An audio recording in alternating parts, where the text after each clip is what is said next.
We begin in the name of God. Greetings. Welcome to another session of From the Desk of Ghamidi. We are conversing with Ghamidi Sahab in the 23 question series and discussing the questions raised against him. In that series today, it is the 32nd session and the topic of the return of Jesus, peace be upon him, is under debate. And today it is the 6th session on the return of Jesus, peace be upon him. With regard to the concept of the return of Jesus, peace be upon him, the objections that are made on the views of Ghamidi Sahab are being put one by one. Thank you very much, Ghamidi Sahab, for your time. We have had 5 sessions for the presentation of the objections on the return of Jesus, peace be upon him, and today's is the 6th session. Our discussion had reached the point that the ulama put their arguments on the basis of some verses and words from the Quran, and they say that the complete concept of the return of Jesus, peace be upon him, its conceptual framework, its blueprint, its basis, and its fundamentals do exist in the Quran. In the last session, we had dealt in detail on the most fundamental arguments, that is on some verses of Surah Nisa and Surah Aal-e-Imran. You replied in great detail, people listened to it and appreciated it too. I would wish to start with a question that is especially related to the last discussion, and then I will present to youth new verses, which are 3 in number and which are used by the scholars to put forth their arguments. Tell me, as you said, that the reality of the word, the essence of the word or its lexical meaning, people who argue about it and are aware of it, do it from the aspect of the etymology or origin of the word. Please tell us, whenever we open a lexicon or whenever we wish to know the real meaning of a word, there just the literal meaning is stated. So explain to me the difference between the usage of a word and its lexical meaning. The lexical meaning is something completely different. It is whether the word is spoken with a certain meaning, whether the native speakers use it for a particular meaning. This is the lexical meaning, and you learn all the aspects of the word in a lexicon. What is the real usage of the word? How is it figuratively used? What idioms are formed out of it? What meaning does it assume in its association with command? What meaning it adopts in association with person? What meaning does it form when related to an object? This is not a lexical debate. In fact, this is the debate of fiqhul lugha, which implies that when a word has many dimensions in Arabic, then therein a common value is ascertained, and on discovering it, some people presume it to be its original meaning. So, I had drawn attention that it is not the case. That is, this whole issue pertains to linguistics. It does not relate with the understanding of the meaning of a word or a narrative. For example, you take the word Ahsan. In the Quran, the word muhsanat has been derived from it, which means chaste. Another word derived from it has been used in the Quran for married women. These are its uses. And from the same word, you have a usage which implies those places which have been protected, which have been taken under protection. These are its different usages. From among all these, an expert linguist would derive a common value. And what is that common value? It is safeguarding, forming a protective circle, something made secure. If that is a fort, it would be one which is preserved. If the woman is chaste, implies she remains safe. She has been married, so it is not the meaning of this word. It is the reality of this word. So the form of this word has been given different shapes by its essence, and the native speakers would use it for those meanings. Now, if you wish to know that how these meanings got imbibed into the word, how did chastity form a meaning from it? How did it start meaning a married woman? Then you are doing an academic discussion. If you come out of it and go to its real meaning, and then after stating its reality, you form a new meaning of it.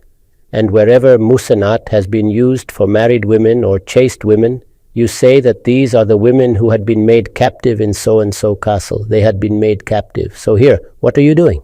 You are fabricating an Arabic language by yourself. Hence, I had commented that certain people among us adopted exactly the same approach. And a common man thinks that the examples which are given by him are all from the Arabic language. They are quoting the lexicon only. They do not see whether he is quoting the lexicon and is the usage actually stated by the lexicographers? Pick any lexicon, take Lisan or Ibn Asir or Ibn Sayyida, or you refer Muhkam or Muqassas. These are the most ancient lexicons. You pick any contemporary book referred to akrab. These tell you the usages of the word. That is, you approach with the root, or does the root possess any meaning? Never. That is, it has no meaning. It is actually the common etymology of the word, from which the meanings that are emanating from it, you get an idea of the existing commonality between them. So the people reversed the sequence. That is, the right sequence was that the meanings for which the word is being used, its reality should be understood. What did they do? They picked the reality and formed new meaning of the word. Right? However, the people speaking the language never did use the word with that connotation. So, when you are discoursing in any language, so you will have to say that the native speakers of the language have used this word with this meaning. They are familiar with its figurative use, they know its metaphorical use, they have these similes. All these are to be clarified through the usage of the speakers of the language. That is, you have to tell. So many differences can occur. I will give you the example of the same verse on which we had been discussing. For example, there God Almighty has stated, "Bal rafa'ahu Allahu ilayh." I have said what it means, so I will not repeat it. However, the moment you read it, rather God lifted him towards himself. So you see that Maulana Sayyid Abu Allah Sahib Maududi has mentioned this possibility that its meaning can be this as well, like we say in our language, that God lifted so-and-so person. It implies that death was given. It is possible. Now you see that this meaning is in favor of my point of view. However, I did not mention this in the whole discussion. As lifting has its implied meaning in our language, you interpret it as death, but this style is not present in Arabic. If you translate it, then it is exactly the same. It is said, "Bal rafa'ahu Allahu ilayh." God lifted him towards himself. So the moment you read it in Arabic and you translate it into Urdu, your mind immediately goes to the fact that we also say it for death. You came to my house, then I say, our father has been lifted by God to him. So, in Urdu, this is a very beautiful and common style, adopted for death. However, this is not used in Arabic. And when it is not done in Arabic, although one's point is being supported by it, still, I have not interpreted it thus.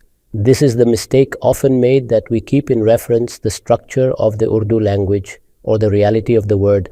We give a new interpretation and of which the Arabs are not aware, or they do not use that word for such meaning. So just from the lexicons, quoting the different meanings of a word, you reach to its common value and develop a new meaning of it. Like some people devised a new meaning of the words salak or zakah. This cannot be. You will have to prove that meanings used by the people of the language. When it comes to language, we argue on the basis that the speaker of the language uses it accordingly. Other than this, your logical hair-splitting cannot have any importance when it comes to language. Language is not logic. Rather, it comprises of speech. Okay, Ghamidi Sahab, the methodology that you have stated, that the use of the word will decide what will be its meaning. The word may relate to either Amr, Rajul or Shay. This methodology, which is in principle here in this verse, you are telling the ulama who are expressing dissatisfaction with your point of view that you apply this methodology and see the meaning for which the word has been used. Even our ulama, when we saw them, even in the present times, they formulated a new meaning for salah and said that you note so and so the meaning of salah in the lexicon and it stands for such and such thing, and why should we just take it for prayer? So there too the ulama are more or less doing the same discussion, that the meaning of the words fixed and people are aware of it. So they and you are having the same approaches as regards the methodology. You see there too, the mistake is that when such debates came forth, generally the opinions of early exegetes were taken, or the reference of the ijma of the ummah was given. How we should debate issues about language. How should we make the case that the lexicon does not accept it? The style of a language does not accept it. These discussions have been done by some people in passing. However, the degree to which it should have been done did not happen. Okay, so it did not happen there. It didn't happen there also, for the reason that the appreciation for this is not developed among us. This is not developed even in our educational system. It should have been taught how the word makes its journey, how it is employed in different eras. How does its usage bring about the changes in its meaning? Only for this reason, we say that if you wish to understand the Quran, you will have to develop the efficiency in the pre-Islamic Arabic language. You should learn the language prevalent during the times of the Prophet, peace be upon him. That is, at times very similar styles are found in our own language. There can be misunderstandings due to that. So you have to tell that this style, this manner, this point is in reality also existing in the Arabic language. There is no doubt that 90% of the general structure of a language is found common in among all the languages of the world. However, when a special terminology comes under debate, then you have to approach cautiously in this way that the use of this word was prevalent in the pagan Arabic times. That is the meaning that is chosen. So, I have given an example of the present times. Otherwise, our ancient knowledge where we learned the language, there all these discussions are done likewise. Zamakshari, Farah, Sib, away will do likewise, and in the same way, the great ulema of the Ilm al-Ma'ani will do accordingly. Those who specifically discourse on the styles and idiosyncrasies of the language will do similar discussions. The lexicographers recommend likewise you pick up a good lexicon, such as Lisan. And similarly, the great lexicons of the ancient times from which Lisan has been compiled, they put forth similar arguments. Even our own Urdu works in this fashion. All the great languages of the world work on these parameters. You pick up the Oxford Dictionary or the Chambers, it will function in the same manner. That is, you will be explained that Shakespeare has used this particular word for this meaning. Among us, it will be said that Ghalib has used it with such a meaning, or Mir has used it for such a meaning. So actually, the use of the word fixes its meaning, and the context and backdrop motivates the preference in it. We must always talk based on this principle. How important is this principle, Ghamidi Sahab, that other than this place, if there had been any deviations in understanding any other text in the Quran, then we may revert back through this methodology. I wish to present another example to you so that we move ahead, and from this example, you may elaborate upon the complete methodology. We see that in the present times, some movements of feminism are coming up. People are saying that how the disciplining of the women folk can take place. So some people have tried to translate a verse of the Quran where the words of wazribuhunna have come, and the word zarb does not imply beating. It is not disciplining. Rather, the word zarb can mean various things such as that of advice or to give someone an example, narrate or state or tell a story. So is the same mistake exactly being committed there too? Absolutely, the same mistake is being done. You see, I have said that one mistake that was committed in our times was that some people were not fully aware of the language. The working knowledge of a language is achieved easily. So with this working knowledge, they observed that when they refer to the Arabic lexicon, there are roots, there are three-letter roots which go on forming series of words. Several avenues of the word come into existence. So when they saw this, they realized that there is an original meaning of the word as well, or the essence possesses some meaning too. However, this was a baseless idea. The person who is aware of the science of language, he will laugh at it and would not comprehend this point. Its usage will determine that. Exactly similar to this, the mistake committed was that, like in the English language where you keep changing the preposition, the meaning of the word will consequently keep on changing. Similarly, along with the word, the isnad of the subject and object will make changes in its meaning. That is, when you say zaraba mazlan, it comes in the meaning of giving example. However, if the object of zarab is male or female or an animal, then this meaning won't be applicable there. That is, you see, I have said zarbul masal in Urdu. So when I will say it, it would mean zarbul masal. If I said just a single zarb, so can it mean zarbul masal?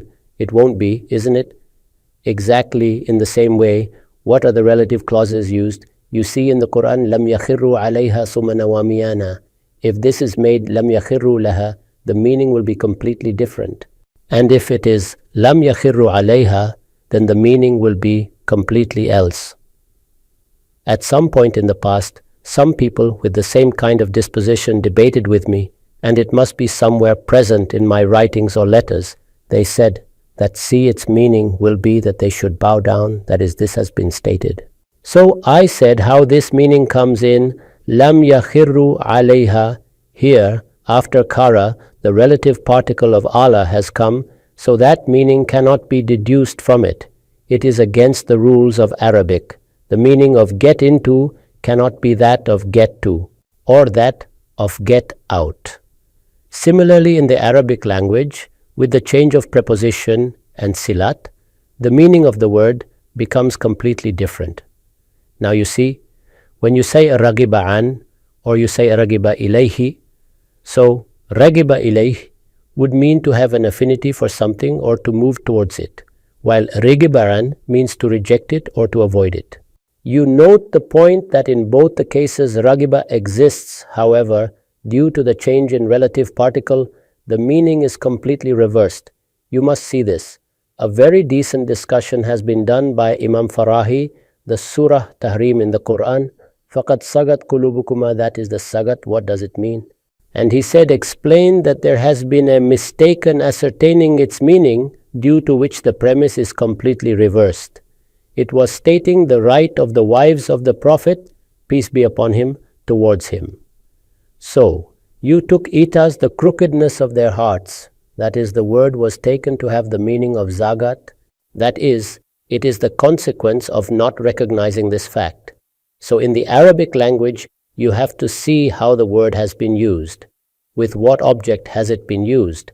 As I told you that for each and every verb we have to know that if its object is a person, the meaning would be something else. When I will say darabtuhu, so its meaning will be to beat, I hit him. But if it is followed by matalan or any other such word, then the meaning of the expression starts to change. So we should always check this.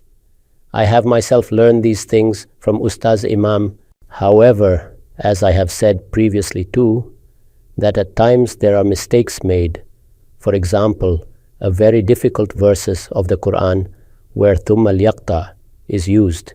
You see, I have differed with my glorious and esteemed Ustaz, and what was the cause of it? The same thing. The verses for the ladder. What is its translation, Ghamidi Sahab? That is, you put a ladder in the skies and cut it. Thumma liyaqta. He has written that here it has come in the sense of making a decision. There is no doubt in it that in the Arabic language, the quote of the Queen Bilqis, Ma kuntu qati'atan amran, I do not decide upon it till that time. So it comes in this meaning, but with an amar, or any of its synonyms. Amar means an affair. That is, anything of the nature of a dealing affair should occur either in words or it should be present in the background. So, it is neither here nor in the background. So whatever is in the background is the rope. So when kata will be for an object, it will be in the meaning. To cut, it will not be in the sense of making a decision. So, if it happens somewhere, at times even the greatest of the scholars make a mistake to appreciate something. We should develop the right taste for the principles of the language. It is not like you go on to make a new meaning or sense. You will have to walk in tandem with the word. What is it? Where has it been used? And with what sila it occurs. The silat in the Arabic language form such meanings that can leave you wondering and amazed. The tazmeens that occur in sentences at times, its outstanding and wonderful examples are present in the Quran. So till the time you do not develop an understanding of it, you will not be able to translate or express the point correctly.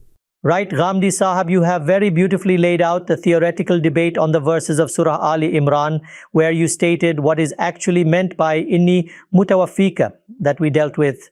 There is another verse in Surah Aal-e-Imran of the Quran. This verse is being quoted in almost all the literature of Nazul Massih by great ulema, and they state it. And some people of the contemporary times claim that there is ijma in the understanding of this verse. That is, it is not just that the verse is written in the Quran, rather all of the ulama have a general consensus on the meaning of this verse.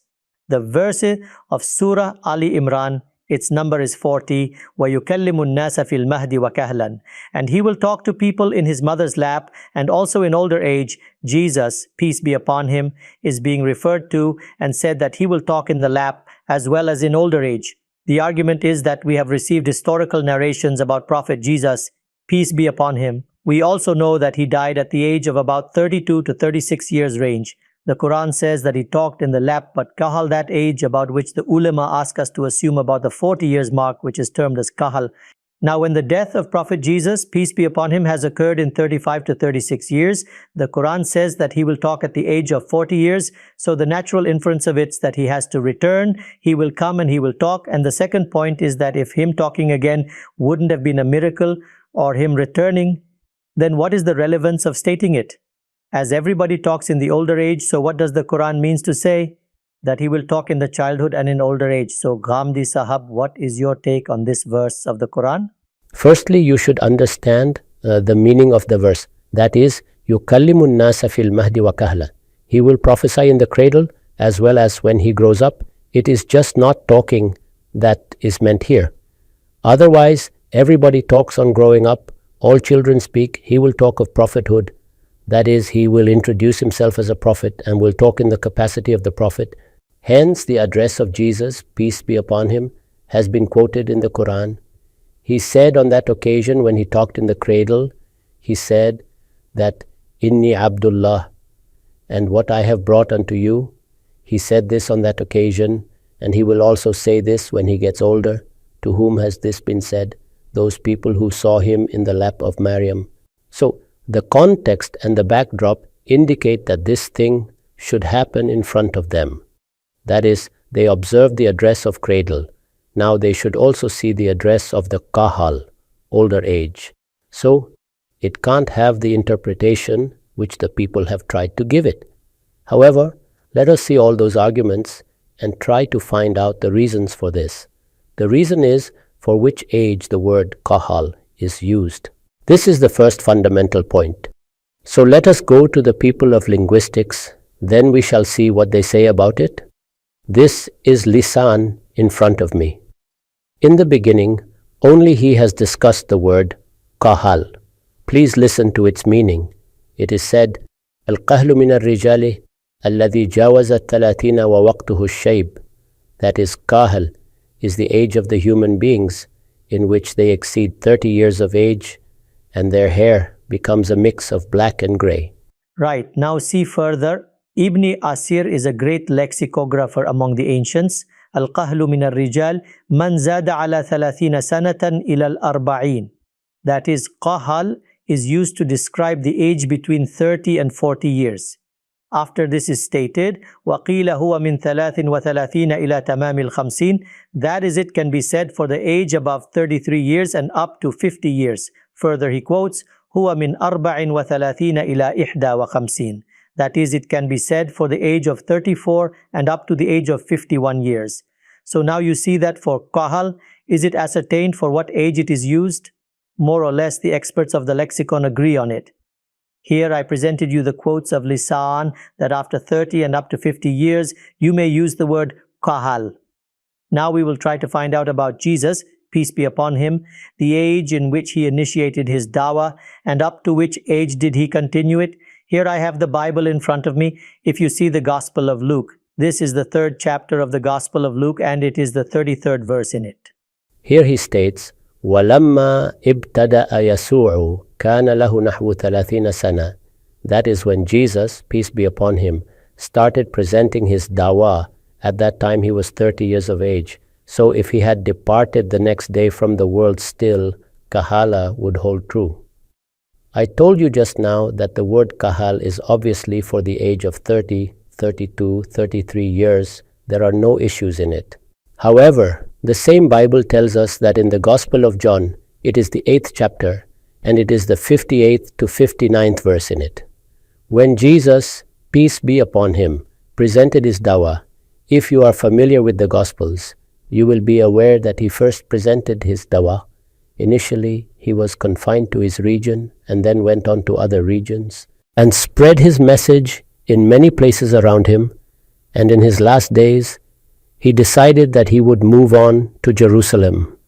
When he came to Jerusalem, he spread his dawah for a considerable period till the time when people decided that they would kill him.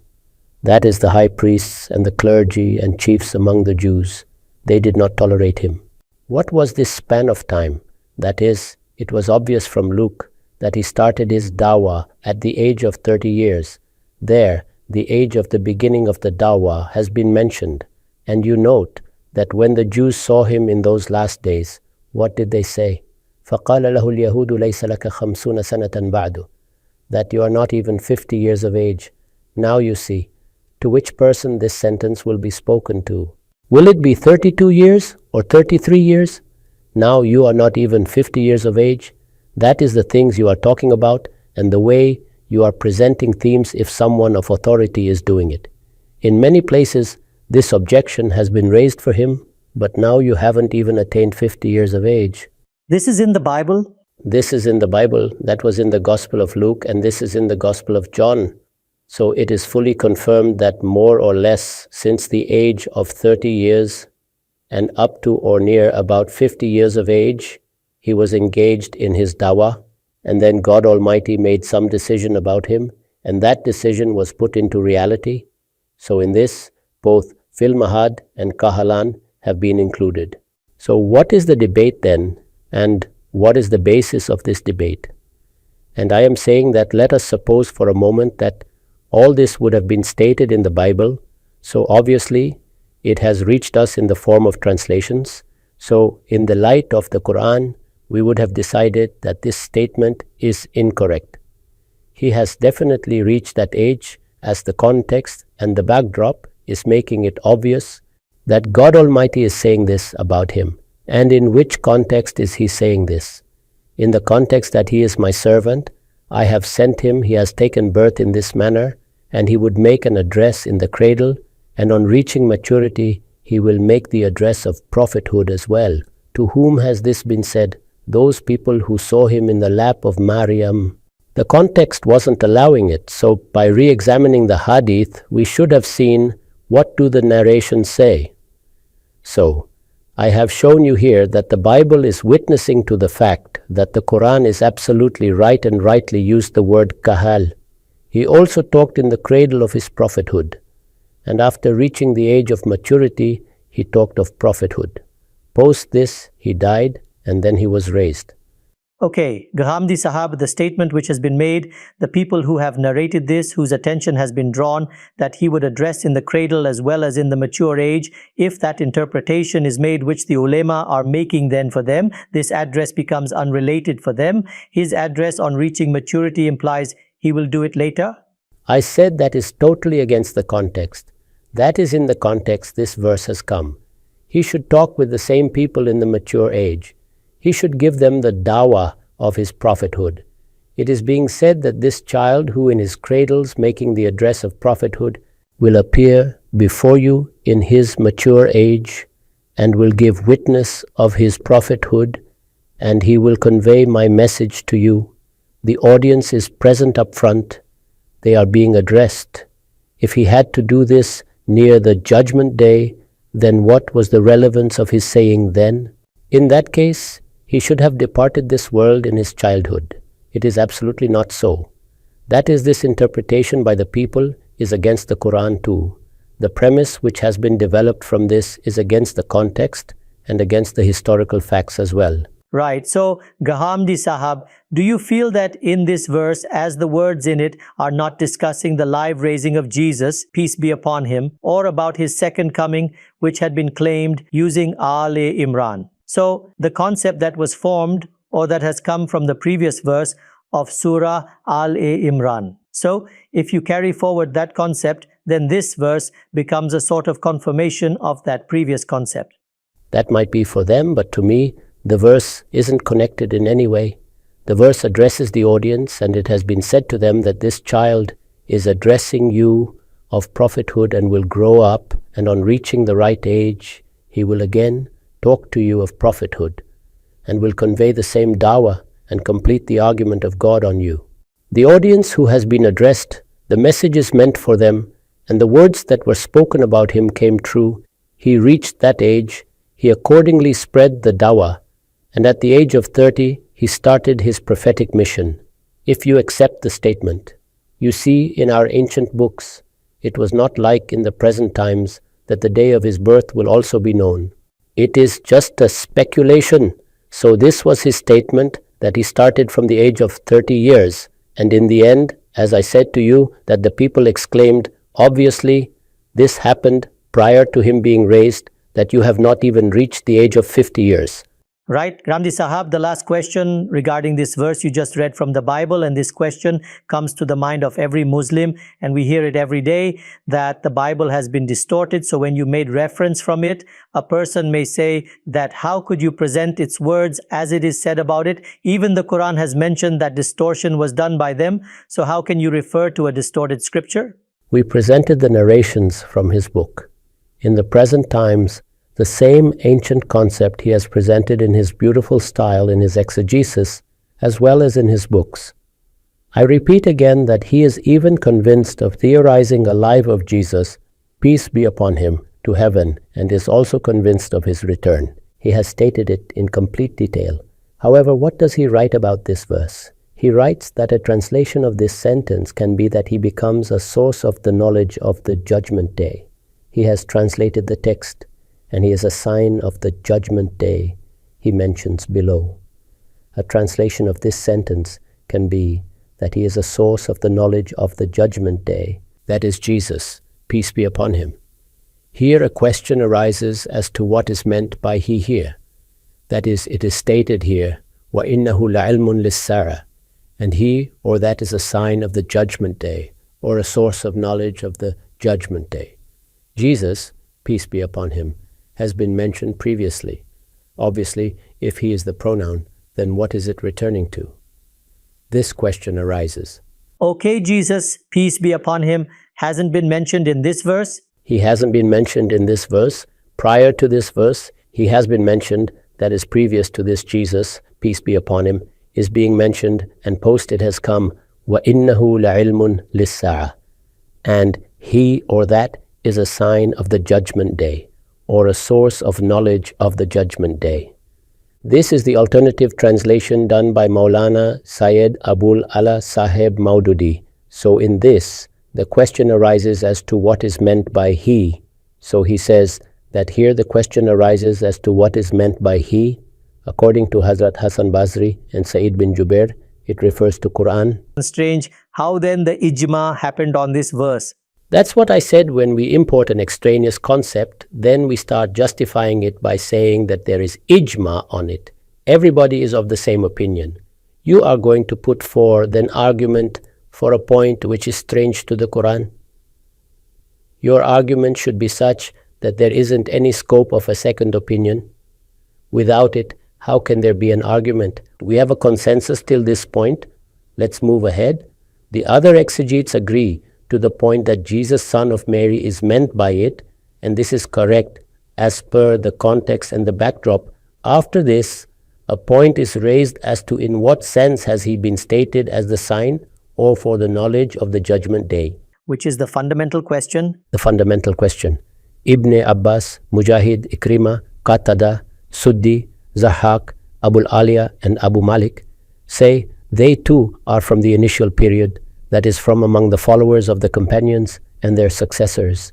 The renowned Mufassirin, he mentioned their names, that they say it implies the second coming or the return of Jesus, peace be upon him. This is the opinion given by him, that is his coming for the second time, and which has been mostly mentioned in the ahadith. And the meaning of the verse is that when he returns to the world, it will become known that the judgment day is now nearby. So, this is the exact exegesis cited by him, and he says that many great elders have done this exegesis for it. Now he does some analysis of it. I repeat again, Maulana Syed Abul Allah Maududi is convinced of the return of Jesus, peace be upon him. He gives arguments for it. He has written a full appendix on it. However, you listen to the comments made. First, you should recall what he writes. He takes the names of all great exegetes and says that all these people take it to mean return or second coming of Jesus, peace be upon him, and explain the meaning of the verse that Jesus, peace be upon him, or Massih ibn Maryam, is the sign of the judgment day in this sense, that when he will return near the judgment day, it will become obvious that the judgment day is about to happen. He is stating this meaning. It should be Maulana Syed Abul Sahib Maududi is himself convinced of it, that Jesus, peace be upon him, has to come again. Then it would be just that he should have accepted it. However you listen to the comments, he writes, listen again, who are the people? Ibn Abbas, Mujahid, Ikrima, Qatada, Suddi, Zahak, Abul Aliya, and Abu Malik. These are stalwarts. They say that from it is meant the return of Jesus, peace be upon him, from the heavens, and about which the mention in the narrations are in plenty, which is even accepted by Syed Abul Ala Sahib Maududi. And the meaning of the verse is that when he will come again to the world, it will be obvious that the judgment day is near. So you too have quoted this. Listen to the comments. However, in spite of the great esteem for these elders, it's difficult to accept that in this verse the second coming of Jesus, peace be upon him, has been declared as the sign or the source of knowledge for the judgment day. Maulana Maududi has himself criticized the point. I say that he is convinced of the idea. However, it is such an incoherent claim that as he hasn't accepted the first point, he hasn't even accepted this. Now listen, since the latter excerpt is an obstacle to take infer this meaning, the text that has followed it is an obstacle to this interpretation. His return can become a source of knowledge for the judgment day only for the people who would be present in that period, or will be born post it. That is, those people who will be present in the era of his second coming, either it will be a sign for them or when he returns. Then it could be said to the people coming later that see, as Jesus, peace be upon him, had appeared again, hence the judgment day is close by. So he says that if he comes again, he will either be a sign for the people of that period or for people who would be born later. That is, he will not be so for the first addressees. Please listen to what he is saying. That is, firstly, he said that in spite of the huge esteem of these elders, it is difficult to believe that in this verse, the second coming or the return of Jesus, peace be upon him, has been called as a source of knowledge or the sign of the approach of the judgment day. Why? Because the later writing forms an obstacle to this concept. That is the writing that comes after وَإِنَّهُ لَعِلْمٌ لِلسَّاعَةِ. If you keep that in consideration, then you cannot take this meaning.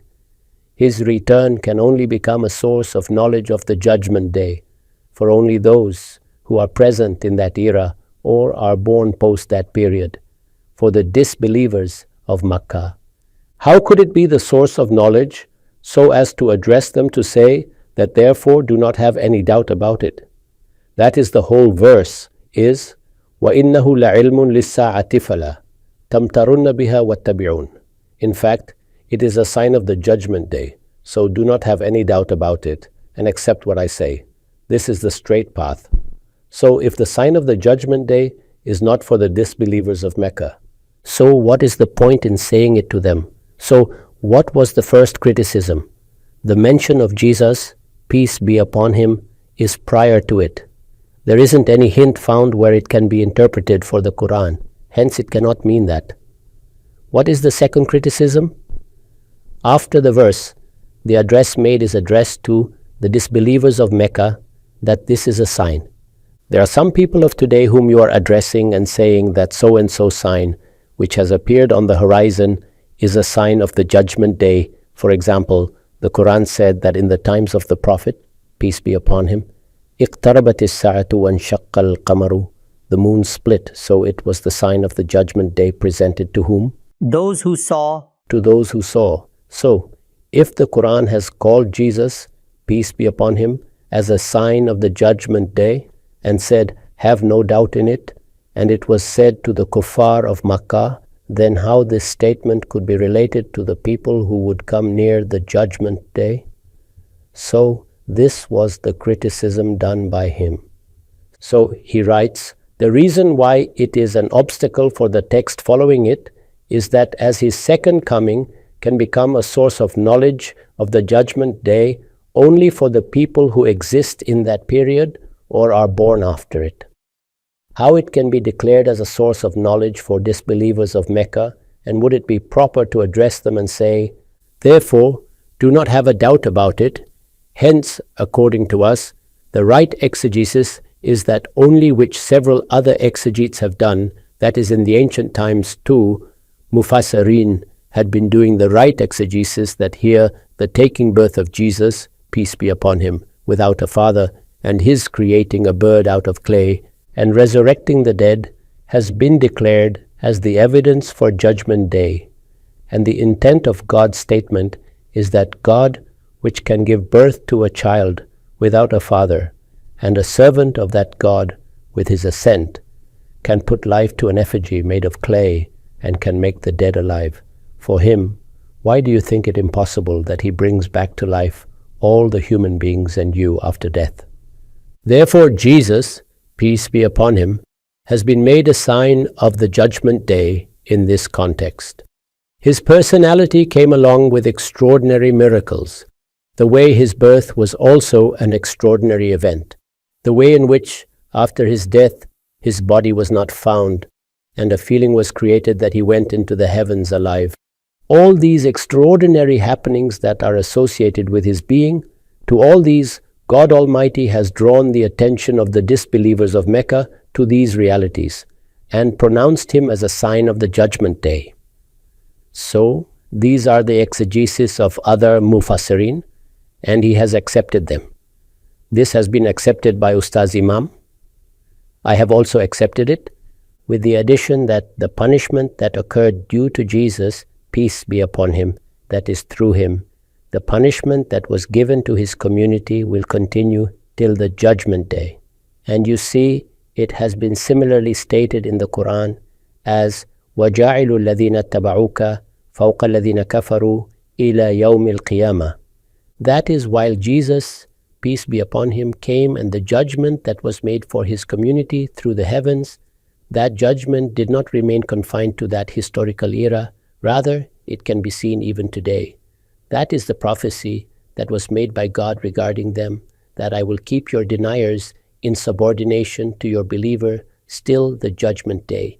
That domination was very much there when this verse was revealed, and it is maintained even today, and it will exist till the judgment day.